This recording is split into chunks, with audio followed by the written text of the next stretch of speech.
So Exploding Kittens, for those who aren't familiar, is no kittens were harmed in the making of Exploding Kittens. It is a silly card game that I got to work on with some friends in the 2010s, and it is a game that is in many ways when we were working on it not very high tech at all, right? It's paper cards. We were choosing things like the thickness of the paper we would print on.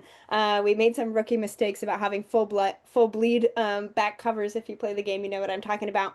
But one of the things that working in the game design space in particular taught me was a real respect for writing instructions. I think that when you are designing a game, you know that like testing a game, you've played it 10 million times, and you often want to just give people the most succinct, easy. We tried to print our instructions just on the front and backs of three cards, really keep it tight, and then we sent our game out all around the world to be play tested by people, and we mailed these packs of cards. And people were giving us great feedback. They were like, "Wow, I really like this game." Um, but when do the exploding kittens show up, which are one of the types of cards? And what we realized was that we had written these instructions so succinctly and technically true. You could technically understand everything. That what was happening is people were taking the name of the game, the cards out of the deck, shuffling the cards, playing with all the other cards, and never putting the exploding kitten cards back in. And so I really got to appreciate kind of good design being a recognition that people's attention is has a lot of demands on it, especially if they're playing with their kids. People have a lot of needs, and so when we think about how we communicate, there's sort of this idea that if you want an idea to sink in, you got to say it three times. That it's really important to think about communication and recognize that people aren't necessarily giving you their undivided attention all the time, and that's okay. But you can craft your message and craft your work to ultimately speak to them and resonate with them. Um, After I worked at Exploding Kittens, I joined IBM in the Watson Group when they were first, the Watson Group is the AI division of IBM, and they were first kind of commercializing these capabilities. You might have seen Watson in the game of Jeopardy on television, or some of the different examples of some of these early prototypes in the space. And the team I was hired into was the implementations team, which was really kind of in between two worlds. It wasn't quite bespoke research, but it also wasn't quite off the shelf product. It was a space where people were still doing some, tailoring and adjustment, but also pulling from some of the existing tools that were out there.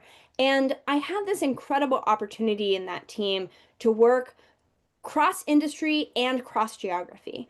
And so I was in this space of helping other people to understand AI, but also really helping myself understand AI or understand what AI might mean to other people. And so within the implementations team, I got to see use cases and challenges that people around the world were facing, from, airline companies from Mexico to insurance companies from New Zealand, just all across the board, what different people were thinking about and the kind of challenges that different people in government, in business, in education, in so many different fields we're facing, and the way that technology might play a role in addressing those challenges, but also frequently might not, right? Like the tech that we had at the time also may not always have been appropriate. And so one of the things I learned there in that role, besides getting to learn from the wealth of different people I got to meet, was also understanding kind of how to say no sometimes and recognize, like, yes, there is this beautiful new shiny thing, but also the old thing that's been around forever might be just as good for the problem that you're trying to solve.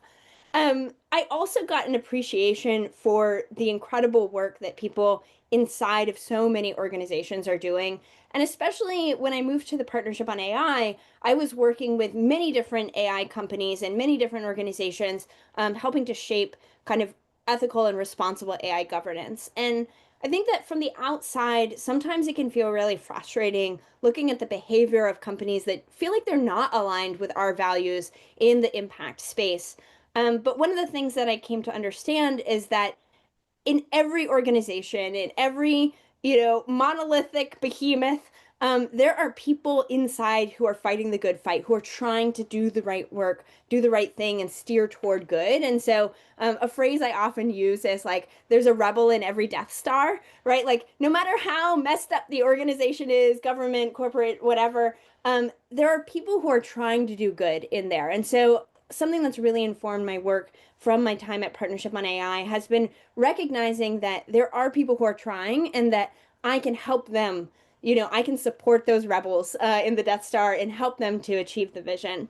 And one of the things that came up a lot in my work at PAI was also this idea that, like, if only policymakers would do something, then we wouldn't have to be these rebels. Then there would be like this broader systemic change.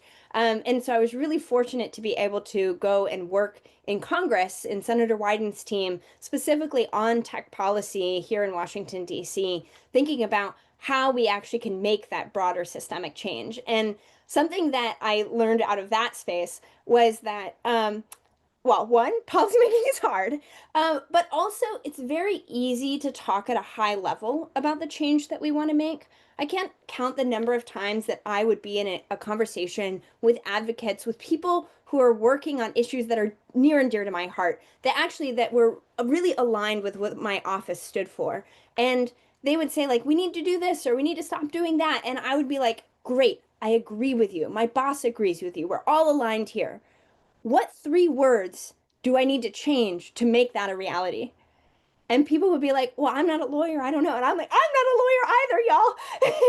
Congress is a very owned by the people institution. There's a lot of us without law degrees, going around in there writing the words that become law. And so I think that that also gave me a real appreciation for how we can be really kind of tactical and practical about, like, how do we, if we believe that those rebels in the Death Star are out there, if we believe that there are people who want to do good work, how can we make our feedback to them more concrete? How can we make it easier for them to do the right thing? And so, coming from this, like, the lessons in game design of, like, you got to say it multiple times, make it easy for people, looking at this cross-industry landscape and recognizing that there are people everywhere trying to do good, and then coming to this realization that, like, we have to make it as easy as possible to do the right thing. I think that that's really what shaped my trajectory into the role that I occupy now, leading the emerging tech portfolio at the Aspen Institute, where so much of our work is that, right? It's convening these people who are trying to do good. It's about thinking about how we communicate these strategies to policymakers, to different stakeholders, and ultimately trying to build interventions and be targeted so that we can make it as easy as possible for people to do the right thing.